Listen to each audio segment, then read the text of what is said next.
Yeah, what's up? All right. How you doing, everybody? Welcome back to the Dirty Pat Walsh channel with me, your host, Dirty Pat Walsh, here on YouTube, broadcasting worldwide through the beauty of the World Wide Web. Can you dig it? Good God. All right. So, I was going to do some recording, but I'm a little fucking cooked, really. I've been doing so much of that lately. So I think I'm going to ease into that. I wanted to show you this thing.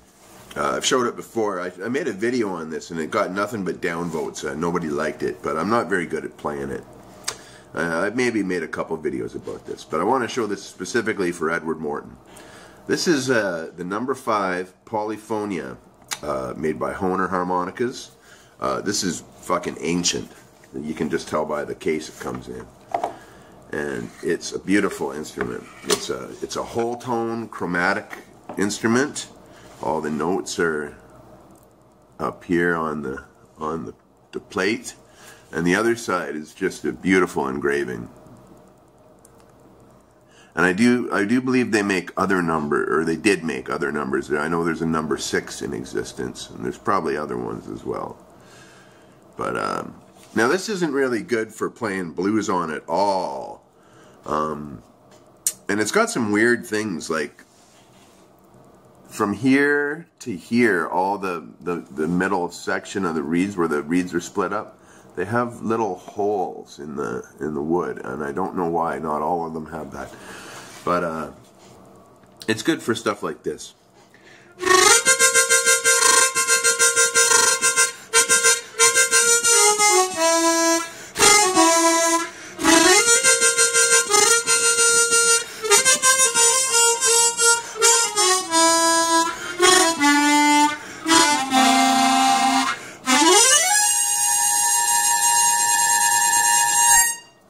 You know, it's good for like cartoony sound effects or horror sound effects. It's good.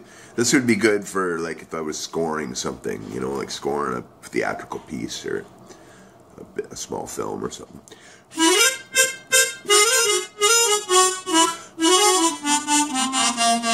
I really don't have much idea how to really play it though. But the interesting thing about this instrument is it was given to me by a fan of the Silver Hearts, a fellow named Richard Weintrager, who I've lost contact with, but he's a harmonica teacher. He travels the world teaching harmonica, and he used to come see the Silver Hearts because he liked my harmonica playing, and he'd always talk to me after the gigs. It was in Ottawa. He would come see us, and the last time I saw him, he gave me this. And he said, this used to belong to Jerry Murad of Jerry Murad and the Harmonicats. Like, Jerry Murad's one of my heroes. I collect his records. And, yeah, he said, I'm giving you this because I know that you will play it and not put it on a collector's shelf. And he was right, because I try to play it all the time. I'm just not very good at it.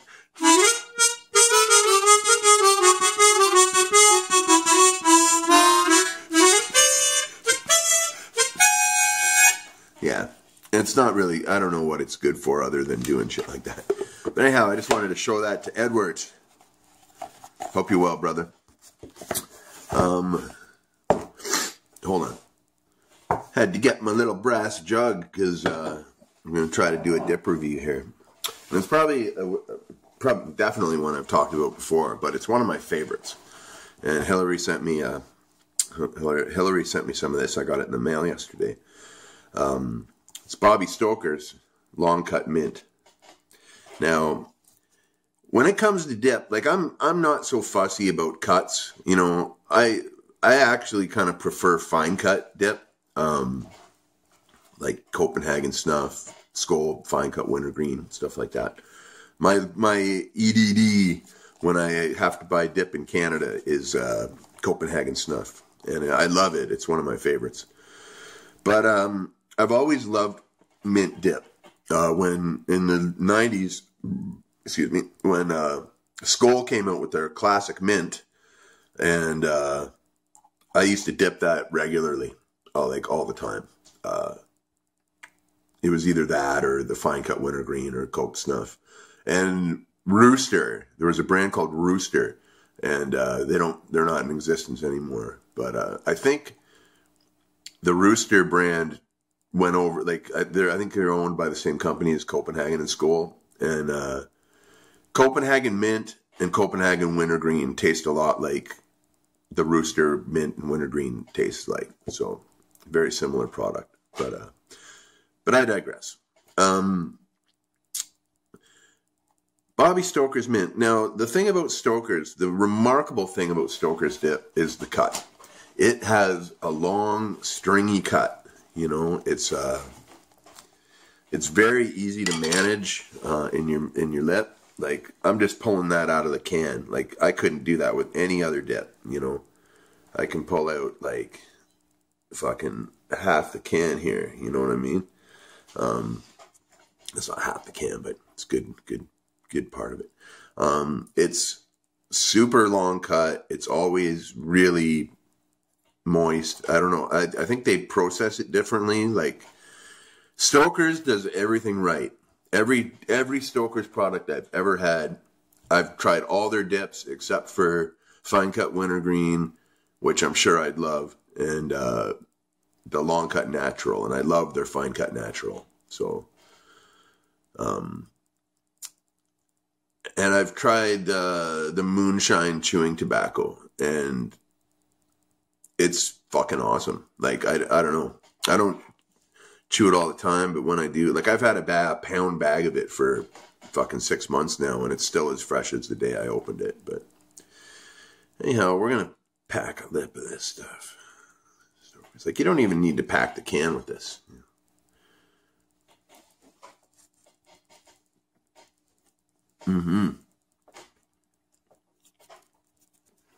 So good. Now, what makes this good as a mint is Copenhagen Mint is also amazing. It's an amazing product. It is very, very sweet. At times, cloyingly sweet. You know, Skål Mint is, I don't know, the Skål classic blend, like Skål long cut wintergreen, Skål long cut straight, Skål long cut mint. They're all kind of, you know, given what else is out there now. Back when they were the only game in town, they were great, but now you can get Copenhagen Mint and Stokers products and stuff. They're much better. I find Stokers Mint to be ride the line between, it's still really sweet, but it's like, it just rides that middle ground right between, where Skål is kind of, it just, the mint taste kind of goes away pretty quick. It's not terribly sweet. You know, Stokers is sweeter than that, whereas Copenhagen's like really sweet. But yeah. Anyhow, the cut, the flavor, they do it right. They just do it right. Stokers is a fucking amazing company. And they are, where is it? National Tobacco Company, Louisville, Kentucky. And you can visit stokersnuff.com for looking at the website. You know what I mean? And yeah. So yeah, Stokers Mint. It's one of my favorite dips ever. It's just, you gotta like peppermint to like it. It's definitely very peppermint. But yeah, it's fantastic. Fantastic. 10 out of 10 for Stokers Long Cut Mint. Absolutely. And it's cheap. The Stokers products are considered a budget product, I think. But honestly, if I lived in the States, I wouldn't dip anything but Stokers. You know what I mean? They're very, very top shelf premium product in the can with a budget price, which is kind of how they roll. I think that's what Bobby Stoker said, a good dip at a fair price, you know? And they come in fucking huge tubs too, like 10-can tubs, I think. But yeah, that's the deal with that. 10 out of 10. Stokers Long Cut Mint. So I want to thank my the person who subscribed to me in the middle of the night. I woke up and I'm at 215 subscribers, which is the highest I've ever been on this channel. I was kind of going between 210 and 214, kind of up and down for about a month there. And now I'm at 215. So thank you for putting me there. Yeah, I'm very grateful for all the views. I've been getting so many views and so many comments on stuff lately, and making such cool connections with people, and it's really great, you know. It's nice interacting with cool people, you know, through the glory of the World Wide Web. You know what I mean? I said, you know what I mean, yo. Oh, the fun I have here on the Dirty Pat Walsh channel. So yeah, thanks for all your views. Thanks for listening to my music, watching my shitty dip reviews, and yeah. Check out Suit and Tie Dip and Chew Guy. He's doing a lot of great stuff. His channel, every video is top shelf quality. Top shelf, great dip review channel. Him and Berg's dip reviews and Winnington Outdoors are the 3 places to go if you want a good dip review. I'll do my best, but they're the people who do it right. So, and Kawashai, you got to check him out. He's just amazing. He's a poet, and honestly, like, I've been involved in poetry since I was a young man. And I've published numerous chapbooks of my writing. I've done poetry tours, lots and lots of spoken word engagements like that. And so I've been exposed to a lot of modern day poetry. And I tell you, man, Kawashai he's one of the best writers I think I've ever heard in my life. Let alone the last few years. So check him out. But until the next time around, I hope to see you soon. Thanks for everything. Thanks for all your support. And be well and stay free and be the best you that you can be. Right on. Be well.